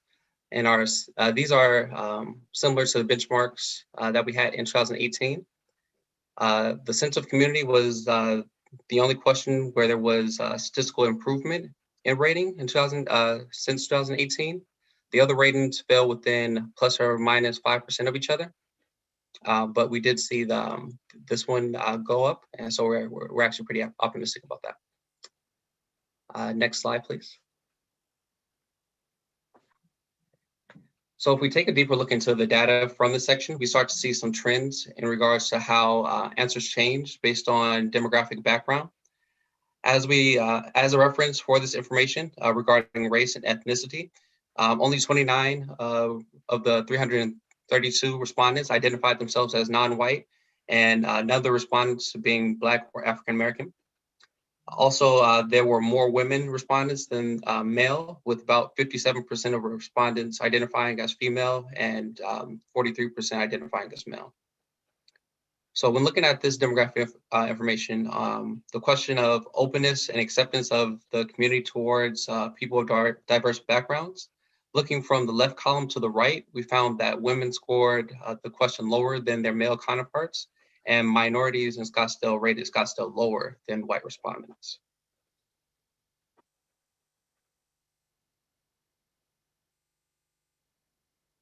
Next slide, please. On the question of sense of community, we found that minorities rated the sense of community significantly lower than white respondents, and female respondents also ranked a sense of community significantly lower than the male respondents. And we also see that there is also a generational difference as well, with the millennial age group showing a lower rating of sense of community than other age groups within Scottsdale.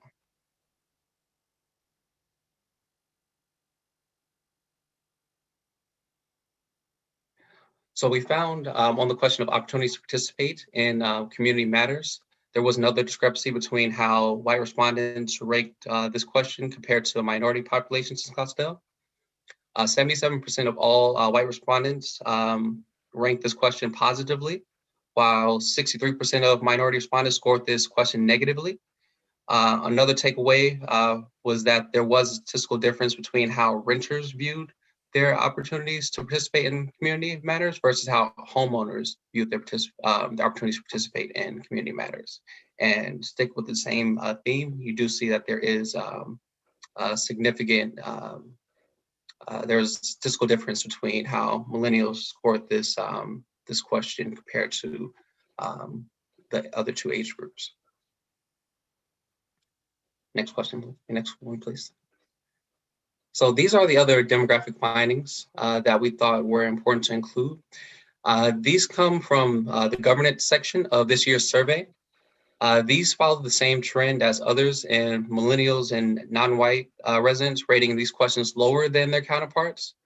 The differences between these ratings could be an area to look at in addressing diversity and inclusion citywide.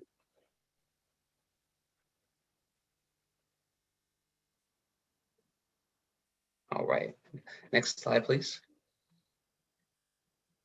So some other observations. Residents aged 18 through 34 rated all questions except in the inclusivity and engagement lower, except for in opportunities to participate in social events and activities. Another is Hispanic and or other race residents rated all questions in the survey lower or similarly than white residents in all but 8 questions. And non-white residents and those living south of Indian Bend Road rate police services lower than white residents and those living in north of Indian Bend Road. All right, next slide, please. So I encourage everyone to review our survey results. I will post a link to the entire survey in the chat. I will also make this presentation available for anybody who may want to view it further. Members of our organization remain committed to providing simply better service for a world-class community. And the results of the survey show that residents do recognize and appreciate our work. I want to thank you all for listening, and I will take any questions you all may have at this time. Thank you very much, James. We really rely on this citizens survey, so it's great to have you be here with us tonight and give us your perspective in the readout. I would like to ask if any of the commissioners have any questions, and I see Commissioner Rhoden has his hand raised. Thank you, Madam Chair, and thank you, James, for this wonderful presentation. It's always great to see numbers. However, being a qualitative person, I want to go a little bit behind the numbers and get your opinion or other city staffers' opinion on, and I have a ton of notes, but I'm just gonna, in the interest of time, focus on a couple. One, I'll start off with the softball before I get more complicated. So there was a 21% return for this year, this 2020 survey. What was the return for the other surveys, if you know, between 2018 and 2013, et cetera? Like, is that on average, or is that higher or lower return? Kelly, you want to take this one? Yes, James, thank you. Hi, Commissioner Rhoden, members of the commission. This is Kelly. I believe that 20% mark is consistent with what we have seen in the past, with a little variation up or down. Okay, great. And I guess pertaining to what we're tasked with in terms of the Human Relations Commission, I noticed, and I think everyone else did as well, that the inclusivity and engagement was significantly lower than anything else. The other part was there seems to be a bifurcation, I guess, for lack of a better word, between my neighborhood and those neighborhoods. What I mean by that is that a sense of community was at 69%, but a sense of safety in my own neighborhood was at 99%. And so as a commission, how is that something that we can even address, or is that something that we should address? How, I mean, and to add, to that mix in terms of age differentiation and racial differentiation or ethnic differentiation, there's a lot of work to do. And if you were to make your suggestion, James, or others, like, how do we create a hierarchy for this, right? How do we, what's the first thing you think we would do in terms of trying to create better engagement? What's the second thing you think we could do to create a better representation of inclusivity? We're already a golden rule city. Hopefully we're about to have an anti-discrimination ordinance within the next couple of months. So those are already on the table. But in terms of other things, once you look at the data, what would be recommendations? You might want to go off share screen.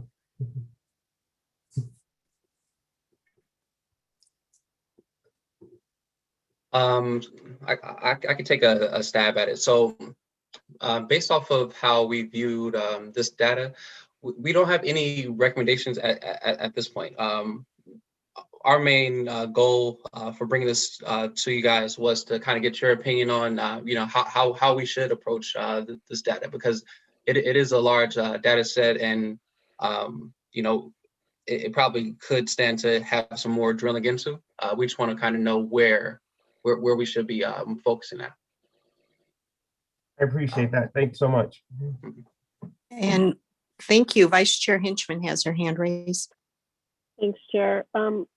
James, I'm sorry if I missed this, but do you have a zip code where you got more responses than others? In other words, was the return from North Scottsdale higher than a return from South Scottsdale, or was it pretty spread out evenly over the city of Scottsdale? So they how they conducted this one, it was pretty spread out. They did it in 3 different areas. They chose I'm forgetting on this. Actually, if we go back to the presentation, but never mind. I can put the presentation inside the chat as well. But there was 3 sections of Scottsdale that they focused on, and I believe surveys were distributed equally amongst those 3 sections in Scottsdale. I can. But were the returns? But were the returns equal, or was there another zip code that had higher return than the other? I can actually drill into that and let you know for sure. I am not aware of that off the top of my head, but I can definitely get back to you with that information. Okay, thank you. Thank you. Any other questions for James? Okay, well, James, thank you again. And we have all of this data, and we have 2 commissioners who are drilling down on it as well. So we will probably be back. So thank you very much for your presentation. Thank you all. Thank you. Chair, Yes. sorry for not raising my hand. This is Brent Stockwell, Assistant City Manager. And I just wanted to add to that we think it would be a good idea to have kind of a more robust discussion about this, and also the work that some of your commissioners are doing at a future meeting date. We're continuing to look at this. We just got the results fairly recently, and we can drill down and share more information about it and have it less as a presentation and more of a conversation. So I just wanted to lay that out as a possibility for a future meeting as well. Thank you. That would be great. Thank you, Brent. Okay, next on the agenda, item number 4 is discussion and possible recommendations regarding future community town halls. Commissioner Shoyai and Rhoden, and please move forward. Thank you.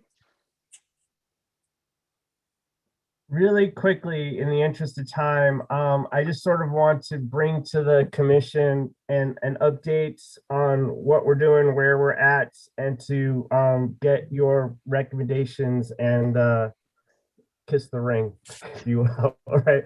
So the date that we have right now is Wednesday, April 7th, and there are several different ideas that we have for titles.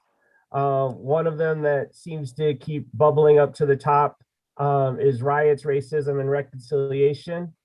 And the idea in listening to the past hour and change, almost 2 hours of discussions, I'm willing to have a conversation if we want to look at April 7th as a discussion about the anti-discrimination. If we want to have a focus on that, I'm willing to, because it's within to me, it's within the realm of what we've already sort of gotten down. But if we wanted to have public comment, have a way in which people could voice their concerns after looking at you know, where I come from with this. My point is not just to have, you know, criticism or critical, but to have critical thinking and make sure the thinking part is there. And so if, you know, solutions based, everybody being able to have their voices heard, I think is something that we could consider. But riots, racism, and reconciliation is the idea. And we want to begin with using images, and we're talking to one of the graphic artists in the city to come up with an image, because we don't want to necessarily use one that's already out there. There's a couple of TED Talks that we're thinking about, a couple of other you know, short snippets, if you will, and then discussion, snippets, and then discussion. So it's not as if they're sitting there, you know, watching an entire, you know, 1 hour documentary or something like that. And the goal, according to our notes, is to highlight real life situations that impact our city and create a dialogue to understand. Another emphasis that I want to put on this particular town hall, and just, you know, based on what James just said as well, is to reach out to those disparate groups. So do a connection with SUSD, to do a connection with young people, you know, different organizations that are out there, to try and get that voice that seems to feel as if they're voiceless into the fold, and have, you know, become a part of the discussions in the city. Same thing with the Latino or Hispanic population as well. Definitely something to reach out to and have a purposeful intentionality in terms of trying to increase participation, as well as the same, you know, people that come all the time. I'm eager to hear their voices as well, but I really think that we want to try and expand on this one, to expand the types of people, the number of people, of course, and the way in which we continue to have a positive conversation about these really difficult issues in the city. Thanks. Thank you, Commissioner Rhoden. And I see Vice Chair Henchman has her hand raised. Thanks, Chair. Commissioner Rhoden, I think my opinion is to go with your riots and racism. I think to do a non-discrimination ordinance in April, you know, there's already websites available for the citizens to give feedback on that. They can reach out to city council. And I fear that to go into a non-discrimination ordinance discussion again at that point would kind of be moot, because I'm not sure that city council, if it were to go on the agenda for voting in April, that's enough time anyway. So I like your idea of the riots and racism. I would stick with that. And based on the presentation we just saw, there is obviously work that we need to do. So your Latino community and idea of reaching out to that group, I think takes priority, because I think in April to continue to talk about the NDO that we've been trying to do for several years, that is now finally on paper. I think you guys need to take the torch and get going on the other stuff. And I think what you have right now is fantastic. So my suggestion would be to go with that. Thank you. Thank you, Vice Chair Henchman. Any other commissioners? Real quick. Absolutely. Yes, please. Sorry. Thank you so much for that. I always come to the brilliance of the commission in terms of direction. And if it comes up, if that becomes a topic in the questions, I think we can address it. But to your point, I think this is something that is moving further along the train than maybe the general public actually knows, because we've been fortunate enough to see the documents before they've been released to the masses of masses. I know they're available, but you know, not very many people probably have seen it yet, except for those that are interested.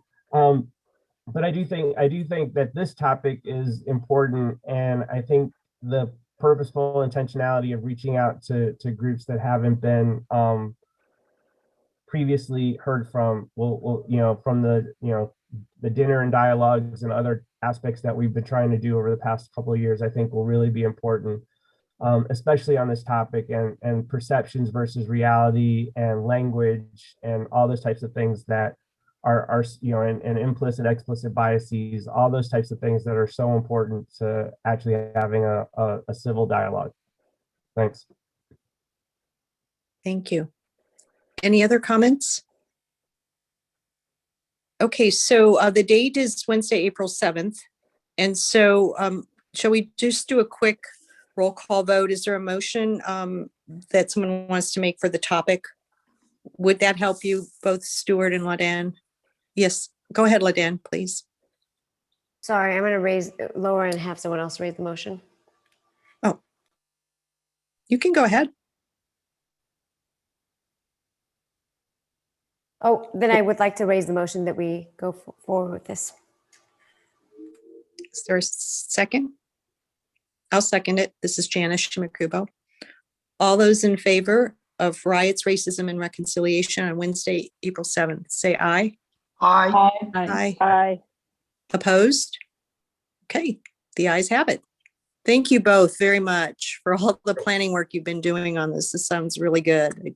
I think it's going to be a very interesting discussion. So thank you. I just also want to give a shout out to Sharon as well for putting in all that extra work and meeting with us. I thank her beyond words for her help as well. Yes, Sharon, thank you. Sharon has been helping all of us a lot this last month. So thank you, Sharon, because our next agenda item is an example of where Sharon has been heavily involved. So we're going to quickly go through our strategic planning projects and give a very, very short update of each one. But I want to start at our list. So you recall we had 7 items on our list. So we wanted to continue the town halls. So we just had a report out from Stuart and LaDanne. We wanted to, our next one on the list was the adoption of an NDO, and we certainly had our discussion about that tonight. So we have 4 more that I'd just like to quickly have a quick update. And the next one or actually 5, we have social media. So Commissioner Shoyai, do you want to give us a quick update on the social media project and how it's going, please? Now that we have our plans for what date we are going to use for our town hall, it makes it a lot easier to decide what other events we want to move forward with and how we want to approach the marketing plan for each one of the objectives that we have laid out for the rest of the year. Great. Okay. Well, thank you. Thank you very much. Our next priority was the enhanced increased commissioner involvement in events and campaigns, and that would be Vice Chair Henchman or Commissioner Inaman. Thanks, Chair. So Commissioner Day sent me a recommendation that when she served on the Human Services Commission, correct me if I'm wrong, Commissioner Day, they did two things to bring the community, to increase community awareness of what that commission does. And there's two options that we can do. There's a Meet Your Neighbor profile, where they would highlight each member of the commission. So that would be 7 individual profiles, 1 a week. And I believe this is through Melissa with the Scottsdale Independent that would write these articles. And it would just be a spotlight on each commissioner, why they joined, what their mission is, things like that. Or Melissa is also willing to do 1 feature article, which is a feature story on our commission. And I think that in light of what's been going on over the last year and a half and what we've accomplished and what we're still trying to do over the next few months, this might be the route to go if the commission is willing. So I'm kind of putting it out there along with Jim. If you guys are comfortable with doing a profile of each of us over a period of time, or B, doing 1 feature article on the commission, which would bring light to what we're trying to do. And I think it would be very apropos to what's going on right now. So that would be my recommendation, but I would like, along with Jim, the consensus of the commission and how you guys feel about that. Thank you. Thank you. And I see Commissioner Day has her hand raised. Yes, I like both of them, but I think I may go with the group in the beginning and then see if they'll do the individuals more toward the fall. Thank you. Any other comments? Okay, well, let's do a quick roll call vote. So first of all, is there a motion to help Emily and Jim move forward? Chair, I would make the, go ahead. Yeah. No, please go ahead. I would make the motion to do a feature article on the Human Relations Commission to start. And seconded by Commissioner Inaman. Thank you. All those in favor say aye. Aye. Aye. Aye. Opposed? Okay, thank you. And so please let us know what we will need to do to prepare for this, or if there's anything you need from us. So thank you. This is Vice Chair Henchman. I'll reach out to Melissa and come back with our next meeting as to the next step. Excellent. Thank you very much. And the next priority is identifying the critical diversity issues in Scottsdale and using the trends to guide us. And that was Commissioner Mendoza, Day, and Inaman. And I know that you are relying heavily on the NCS survey. So please go ahead. So this is Commissioner Mendoza. Yes, the data and trends team, I just named the team, is still diving deep into the data, and we're working with staff to really slice and dice and find out the trends that we have for those items that are specifically related to our diversity and inclusion responsibilities.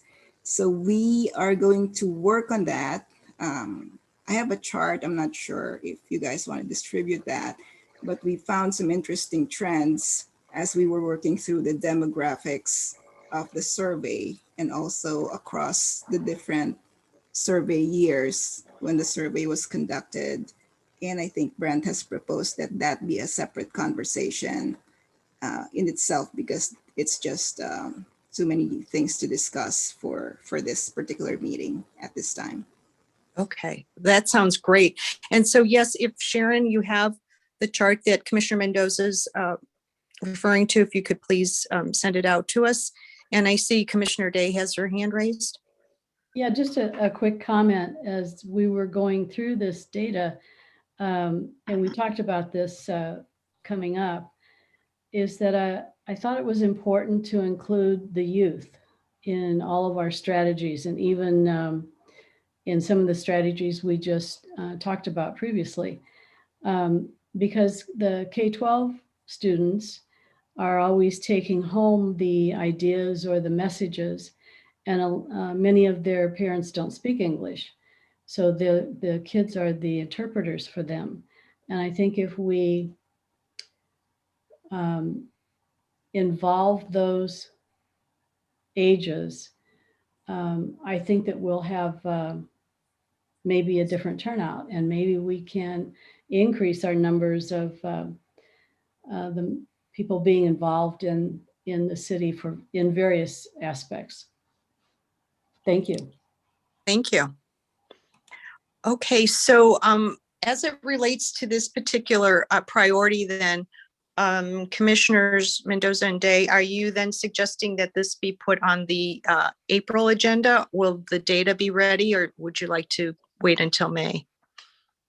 We can present something in April that the commission might find useful for planning other activities, and also to guide them on, topics and other tactical action plans. So we can present, although it may not be all of it, but we can share some information. Okay, that would be great. Thank you very much. The next priority was developing stronger ties to diversity partners. And so Commissioner Rhoden or Yai, if you wanted to just talk about that.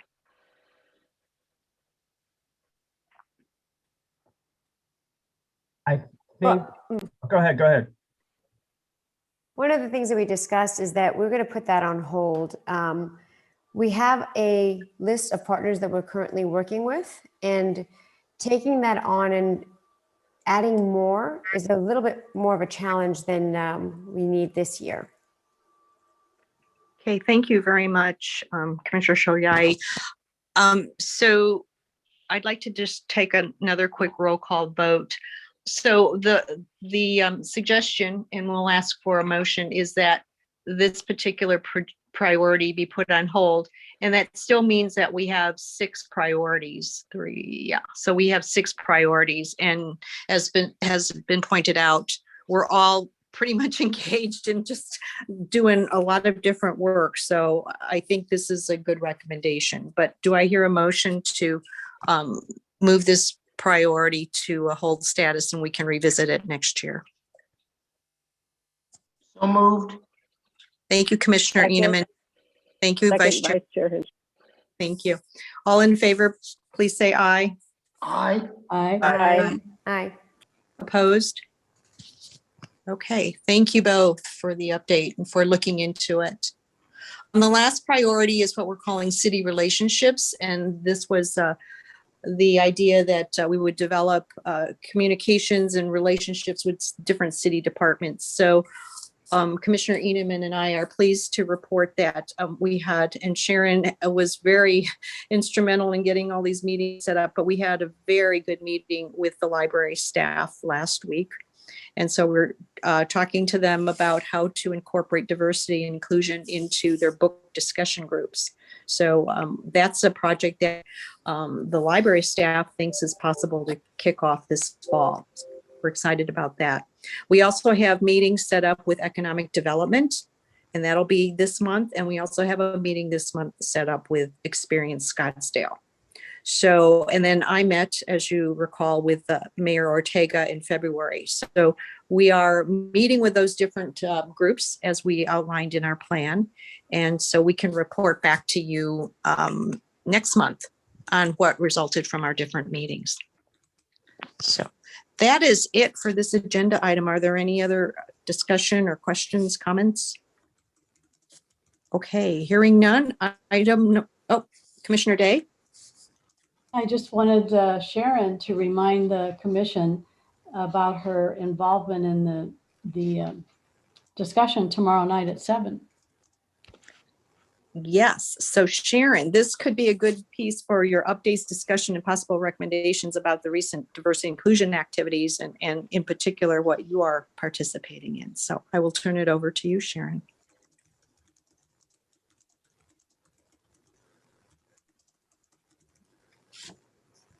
Sharon, are you there?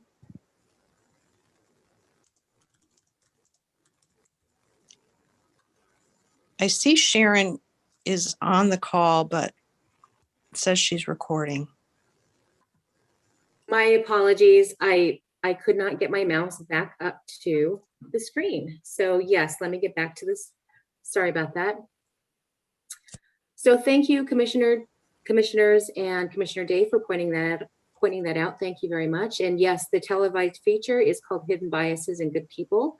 It will air Tuesday, March 9th at 7 p.m. on Channel 15 with the town hall conversation that would include conversations between myself as the Office of Diversity and Inclusion, Eric Bailey from Bailey Innovations, and I'm forgetting her name right now, but she's a professor from ASU and the Chief Diversity Officer at the college.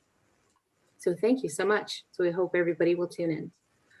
A couple other updates really quickly, and I know that LaDanne was a very big part of the Arizona Persian New Year Festival that happened this past Saturday. LaDanne, would you like to give a quick update?